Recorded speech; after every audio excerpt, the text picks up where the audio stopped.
right. So, you know, you have kids, and so you being out here, some may look at it as being like a little irresponsible. Like, well, I get it, but I mean, me and you are from similar generations. I'm 41, you're 35.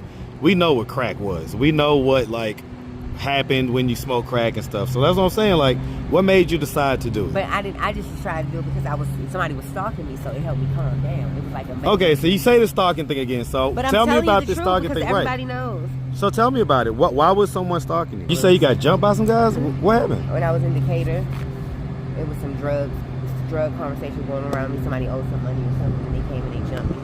Did you owe some money? Let's just keep it a buck. I didn't owe money. I started doing the drugs after they jumped. After they jumped you? Yeah. See, now I'm not in denial about my crazy. I'm like, yeah, I'm thrown off. I'm not a crackhead, but I'm an addict. So I have to have these things that I put in my world and how I want them.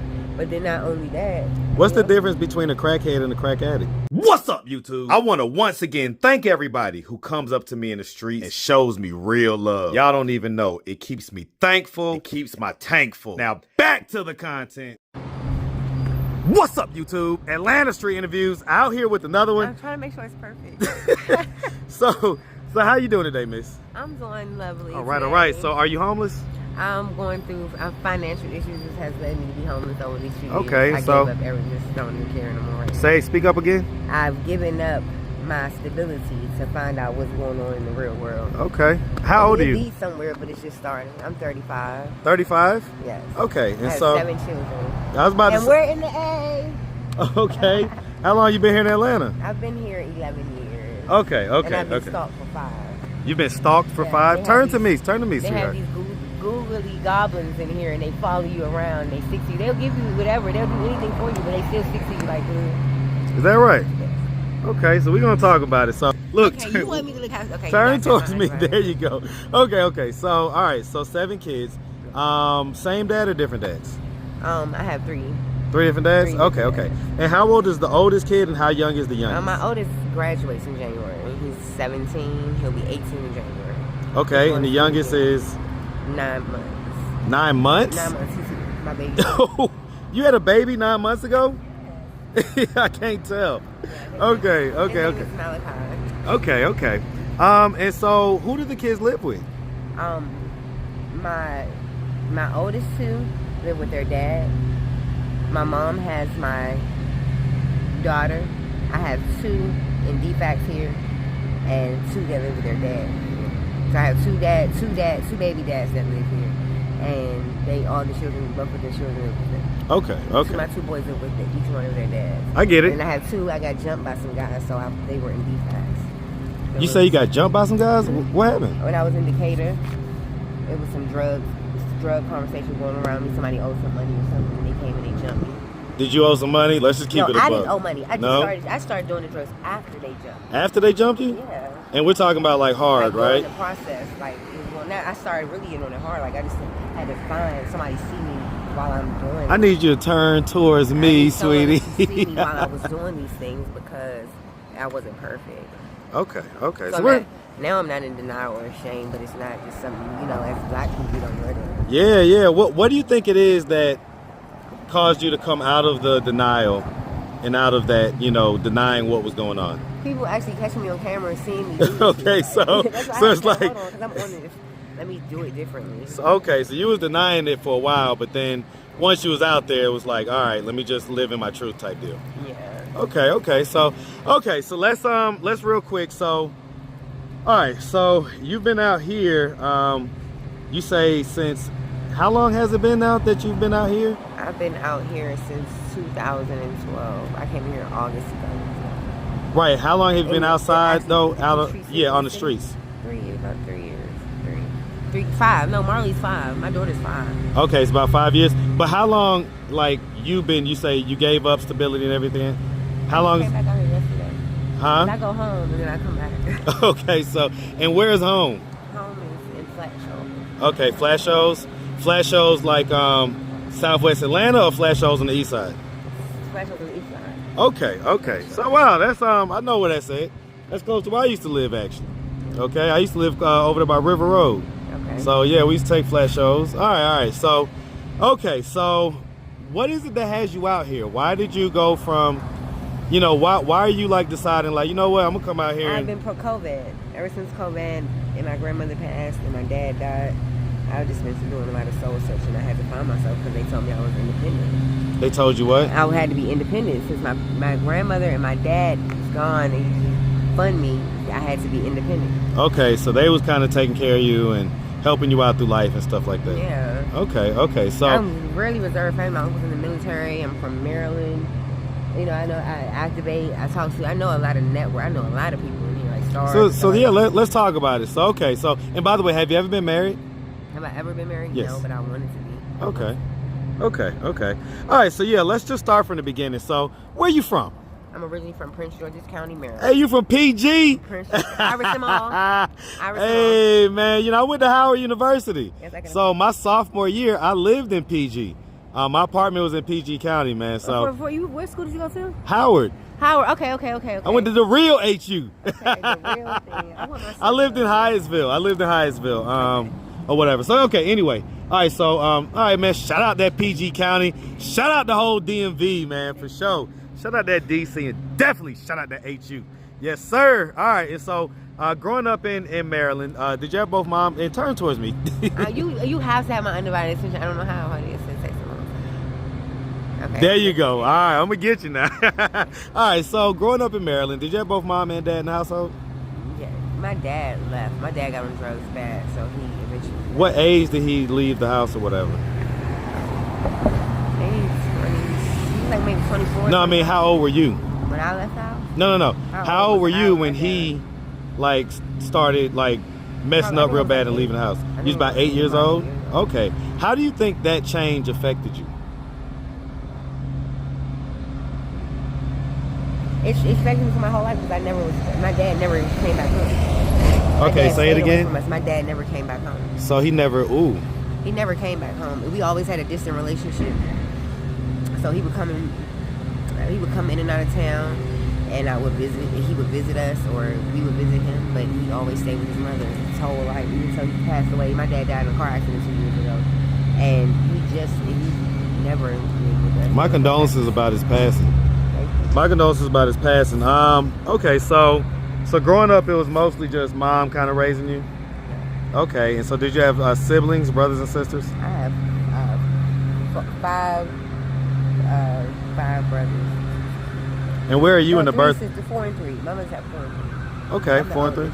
So you're the firstborn. Okay. So I mean, growing up, would you say that you had like a fairly normal childhood? It was okay. I mean, yeah, I did. I had a good life. I've embraced my life really well, so I can't lie. It's been alright. Okay, so a good childhood. Did you like go to high school, stuff like that? I go to high school, and I did some Clayton State. I did some college. Okay, so by the time you was in high school, you was down here? No, by the time I was graduating from high school. You decided to come down here? What made you decide to come down here? I came down here in the year. I came down here when I was like 24, 25. 24, 25. Okay, so you stayed in Baltimore like for the immediate years after high school, basically. Right. Okay, not Baltimore, but PG. Up in Maryland, basically. Yeah, I stayed in I can't hear you, sweetheart. I said I stayed in PG County most of the time. Okay, I'm looking at this because somebody's going to look at this. No, it's okay. Trust me. They know me around here, okay? All right, okay. So I'm going to go ahead and ask, right? Like when you were growing up, did anything like traumatic ever happen? Like any type of sexual assault or anything like that? I've been through things. I mean, I've seen guys pull their penis out. I was taken advantage of when I was 8 years old. When you was 8? Somebody knows specifically when it happened. Huh? What happened at 8? God always told me when it happened. I was 8. I was taken advantage of. Right. What was it that happened?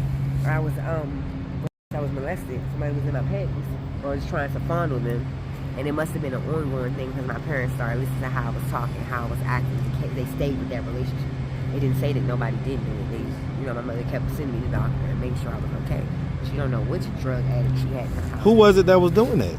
It's this guy named Charlie. His name was Charlie. Was he like a family friend or something? Friend of the family, yeah, and he used to live with us. Him and his sister used to live with us. So he used to live with y'all? And you say he was like penetrating you at 8? Not penetrating me, but I don't know what he was doing, but I know that was around the time that I would remember, or my family would say you had to be like 8 or 9. I can't hardly My hear you. mother would be like, my mother would say it had to be about 8 or 9 because that's when he was around. Mm. That's around the time frame that he was around. And so what started happening? What changes started happening in you? I got more advanced. I started being more fancy. I started talking back. I was like, oh, what's going on with you? You know, you don't usually act like this. And I'm like, no, Mom.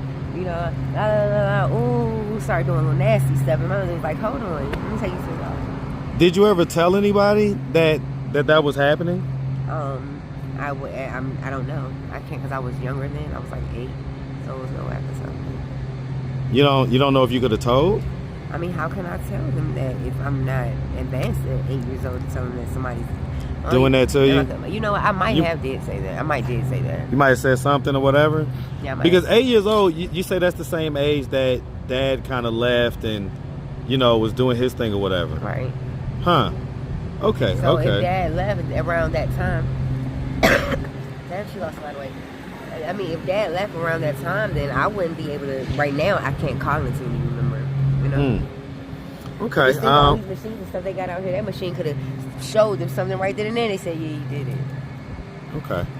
Okay. So you start acting. You said, "Well, nobody just start acting like a child doing stupid things for no reason." You say what now? No one starts acting like a child or doing stupid things for no reason. Did any other incidents occur like during childhood? No, not really. Not none that I know of. Huh. Okay. And so, because I mean, like, have you ever had any mental illness diagnosis or anything like that? I'm bipolar. I'm schizophrenic. Schizophrenic? How old were you when you got that diagnosis? I was 30. I was 28, 29. So it's about 6 or 7 years ago? Yeah, and I take medication. I still take medication now. And so what about the hard drugs? When did you start those? I only started those since maybe around this month sometime. You say? No, not this month. Maybe for about the past few years.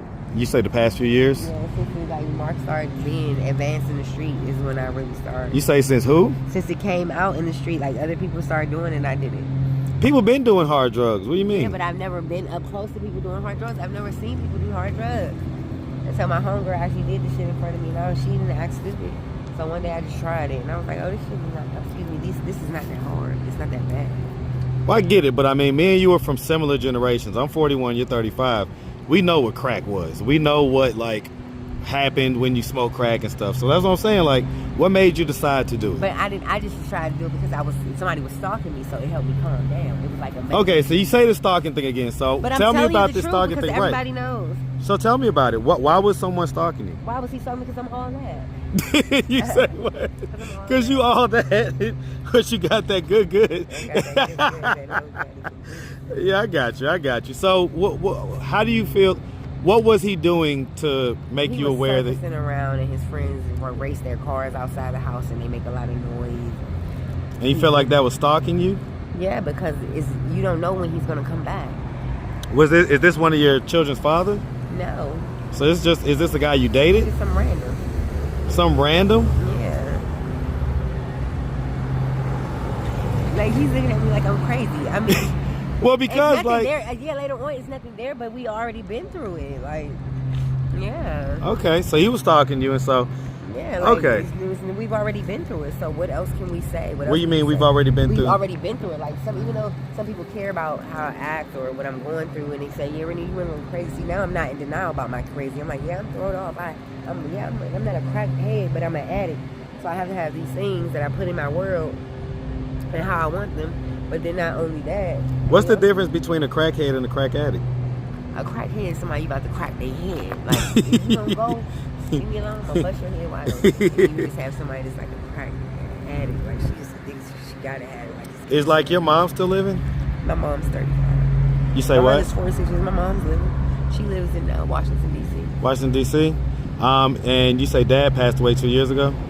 Yeah, he passed away about, 2 years ago. Okay, and so like if mom would have happened to come across this video on YouTube, what do you think her thoughts and her reactions would be? She would say you're maturing really. She would probably say that I'm maturing really well. She would probably love to see it. You used to be more immature than this? I used to be terrible. You used to be what? I used to be terrible. I'd be sitting right here on the street, dancing up and down the street. Dancing? Okay. But I have a sense of humor about it, so it's never affected me. Well, I mean, yeah, I'm about to say you got good energy right now, so I ain't mad at it. Thank you. But I do want to ask, right? As far as the kids go, how often do you get to see them? I just left. I just came back down here on Friday. I went home for 2 or 3 days. Right, but I mean the ones that don't live with you. I haven't seen them in a while. Like years? Years. How does that make you feel?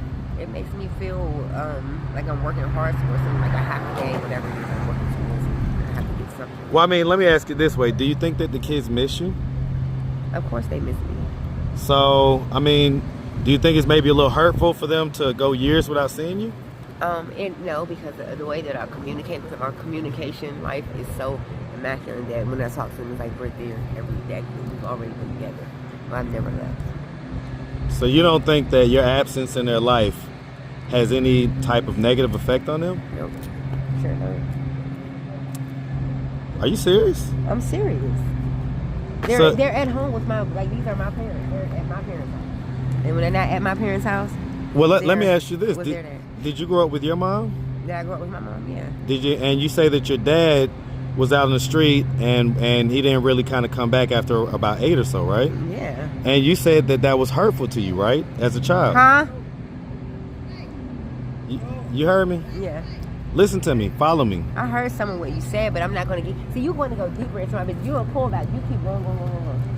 I can't well, here's the thing. This is a part of your situation. I'm asking about it. How long does the movie have to be? Oh, we're almost done. Okay, we're almost done. But I do want to ask about this. That's fine. You can take a seat. Yeah, but I do want to ask about this, though, because it's like, you know... I mean, you're asking. I'm responding. Right. So, you know, you have kids. And so you being out here, some may look at it as being, like, a little irresponsible. Like, you made the kids and you're not taking care of them. I don't care what other people think, because now this is the American way. I'd never seen that guy riding his bike down the street before in my life. You know? What that got to do with your kids? That has a lot to do with seeing people come and go in your life. Some people are going to come and go in your life, and whatever they thought this year won't matter next year. But you're their mom, though. That's not a come and go situation. They only get one mom. That's accepting. That's fine. That's perfectly fine with me. But I'm just saying, whatever you saw me go through this year, whatever anybody saw me go through this year that doesn't know me and it's not detriment to my everyday life, guess what? They won't see me next year. So it doesn't even matter. Okay. What they think. So, I mean, if your 17-year-old were to happen to come across this video on YouTube, what do you think their thoughts and their reactions would be? I love you, Mom. That's all I want to say. The thoughts and their reactions are too advanced, but I just want them to say, like, Mom, I love you. Okay. That's enough. Sorry, you know, after we took all these losses here, we have to let kids do more filling words instead of, damn, my mom doesn't have any money, or I wonder if she's okay, or does she need my help? She might not need your help. She might just want you to say hi, or just show some embracement. We had to start slow because a lot of people. Well, but you're the parent though, so it's not about what they. It's not about what you want. It's about what they want. It's your teacher at school teaches you proper etiquette. You think it's proper etiquette to just leave the kids with the dads? Oh my God! How do you say I just left them with their dads? Look at that man. That man looks so fake. That white guy in that car. You say he looks fake? Yes, he looks fake. What do you mean he looks fake? Like he's like tall. And he looks like a fake person? What? Yeah, he looks fake. Okay, so I was just wondering, like, do women who are out here, do they think about that, like, as far as their kids and stuff like that, you know? Do they think about their kids? I don't know. I think about my children all the time. If my fiance that died, my boyfriend died, and he was in the Air Force, and then he got killed. If his mother was not a preacher and she didn't work for DFACS, I would care about everything that you got to say, but this government is just fucked up. This government is that bad. I'm not changing my shirt. Let me ask you this. If your kid would have happened to come to you and say, hey, Mom, you know, are the drugs more important than us? Never. Oh, well, that's how my grandmother did 10 years in the federal penitentiary. What's that, Wausau or whatever the fuck it's called. My grandmother did 10 years in the feds for selling drugs. It's no way that, I mean, I wouldn't tell them that some of this stuff is detrimental to the rest of your life. That's why I'm preparing it for you now. We're doing it now. Okay. All right, Miss. Well, listen, we really appreciate you taking the time, answering all of our questions. If anybody out there wanted to reach out, help, or donate, do you have a way they could do that? Do you have social media, Cash App, anything like that? Do I have social media? No, I don't have social media. I have no phone. Yeah, I'm disciplining myself all the way. I have no okay. cell You don't have Cash App or nothing? No, that Okay. helps minimize my drug use. Drug use? Okay. Yeah. Listen, I ain't mad at that. Well, like I say, we really appreciate you. Thank you. And we definitely wish you nothing but the best out here, okay? All right. Make sure you have a good one, sweetie. You too. All right.